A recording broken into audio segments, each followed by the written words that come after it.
I'm Haley B. Miller, and this is Ohio Politics Explained, a podcast where you give us 15 minutes and we give you all the news you need to sound smart and impress your friends. Welcome back to Ohio Politics Explained.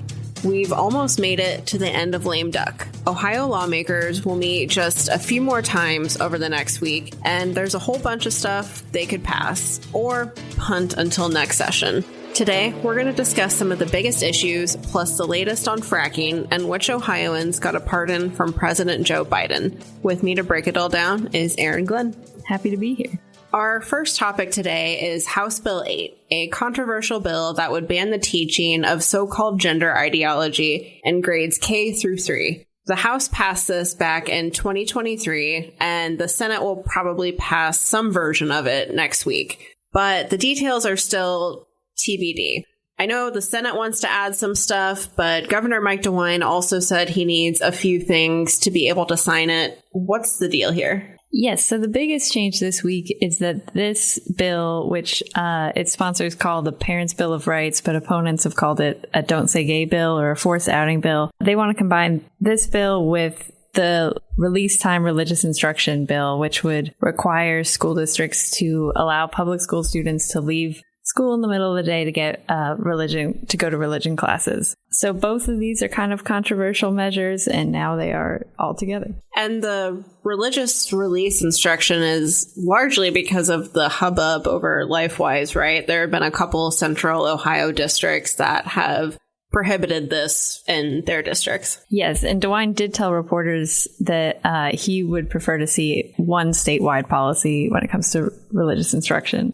So House Bill 8, as I said, it's been controversial ever since it was introduced. It does a few other things, including requiring school staff to notify parents if a student requests to be identified by a gender that does not align with their sex assigned at birth. Has DeWine said anything about those provisions or anything else about the bill that he either has concerns about or wants to see changed? I don't know that DeWine has made statements about that. I have heard from Senate Minority Leader Nikki Antonio, who feels that the notifying parents aspect could be problematic when it comes to student safety if they feel that if a school staff member feels that a child is at risk of being abused if they share that they are out at school and not out at home. That's kind of the things that opponents are most concerned about. This kind of reminds me of the debate over critical race theory.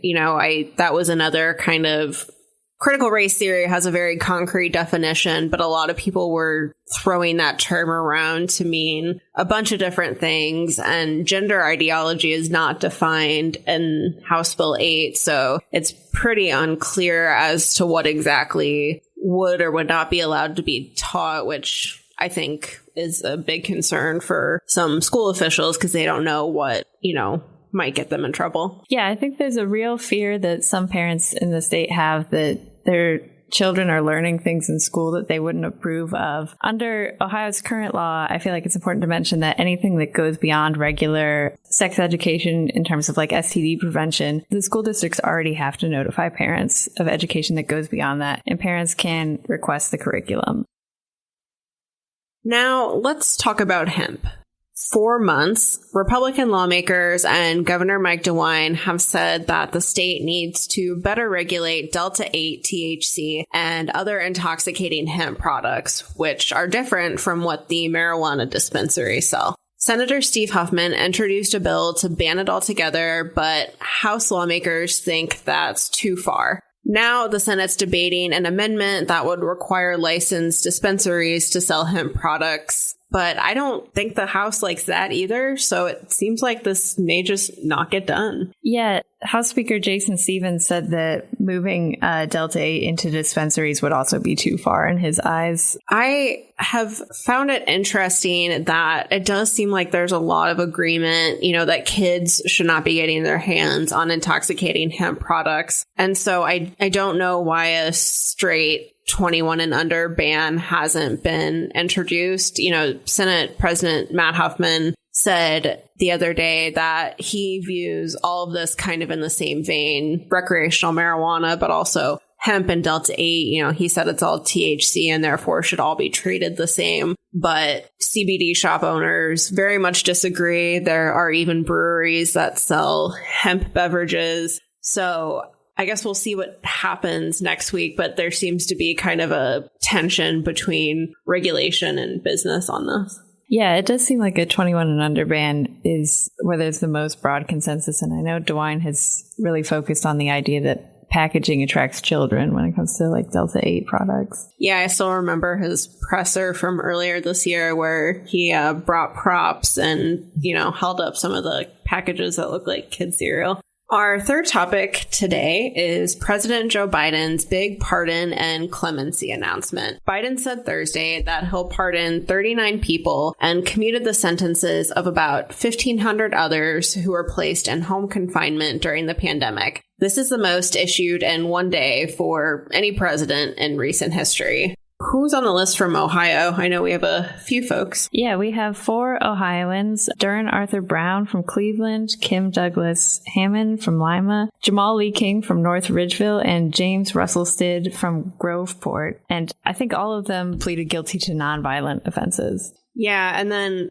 I think to me one of the most interesting ones was former Cuyahoga County Commissioner Jimmy DeMora had his sentence commuted. He was convicted in a corruption scandal, was in prison for a while. He was among the people who were released for home confinement during the pandemic. Based on reporting from Cleveland.com, it sounds like he is, dealing with health issues now. He's, 69 years old. But I don't know, just after Householder and PG Sittenfeld in Cincinnati, it was interesting to see that. Yeah, I was also interested to see that Sittenfeld did not get a pardon. Yeah, I'm curious for Biden what the difference in those cases were, and I'm not an expert in the details of either one, but they were both, government corruption at the local level. And our final topic for today is fracking in state parks. An Ohio commission voted this week to allow the fracking of 2 parcels of land in Salt Fork State Park, which is northeast of Cambridge. They also selected bids for fracking in Egypt Valley Wildlife Area, which is in Belmont County, and a property along a state road in Monroe County. How did this decision go over?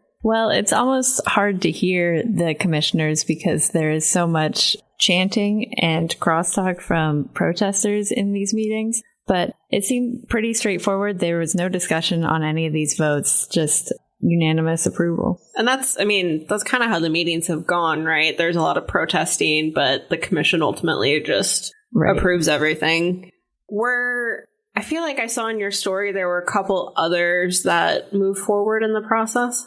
Well, the commission decided to delay votes on a property near a state road in Belmont County and more parcels in Leesville Wildlife Area. They didn't give a reason. Last time they decided to delay a vote is because they wanted to have an opportunity to review all the public comments that people submit. Another thing that happened in the fracking world this week, as part of the many, many bills that the legislature is rushing through at the last minute, the Senate added some changes to a bill that would deem nuclear energy as green energy, and it would extend the leases for these fracking contracts from 3 to 5 years. I guess that just means that these oil companies get to frack longer. Yeah, Democrats made some pretty pointed statements in the legislature about that bill. And one more thing before you go. An Ohio lawmaker grabbed national attention this week by introducing a bill that would ban flag planting at Ohio Stadium.